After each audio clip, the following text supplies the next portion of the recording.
তাদের খ্যাতিবাদী সরকার, স্বৈরাচারী সরকার, খনি হাসিনা সরকার কোথায়? আর বাংলাদেশে নাই। 5 আগস্টে শেখ হাসিনা বলেছিল যে বাংলার মাটি চাই, কোনো কিছু চায় না, গুলি করে হত্যা করে ফেলে। বাংলার মাটি ওর জন্য পবিত্র না। ওই যদি মৃত্যু বহন করে ওই ভারতে ও গঙ্গা জল দিবে, বাংলাদেশের আর মাটি হবে না। ছোট ছোট ছেলেপেলেরা কি বলে, আমরা আইনের লোক, আমরা ফাটার লোক, এভাবে আমাদেরকে হুমকি দিত।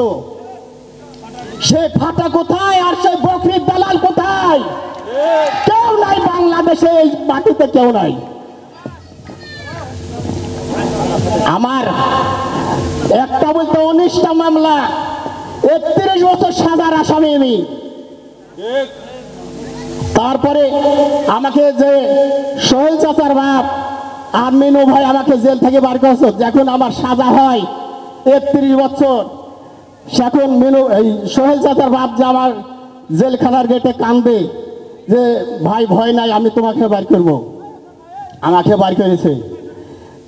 তারপরে যখন সাজা হলো, তারপরে আমলিকের লোকে যা বললো আমাকে, তুমি খালি আমলিকের টুক যোগ দিবে, তোমাকে আমরা বের করবো। আমি যে না, আমি বার হবো না।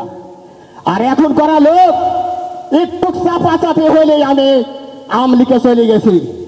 এই আমলিকের বিএনপির লোক যাতে আমার এই কমিটিতে না আসে, এই বলে আমার বক্তব্য শেষ করছে। আসসালামু আলাইকুম। প্রথমে জাতীয়তাবাদী দল বিএনপির 8 নং বরগাছি ইউনিয়নের প্রাণভোমরা রাজনৈতিক অঙ্গনে পথপ্রদর্শক হিসেবে আমি তাকে মানি।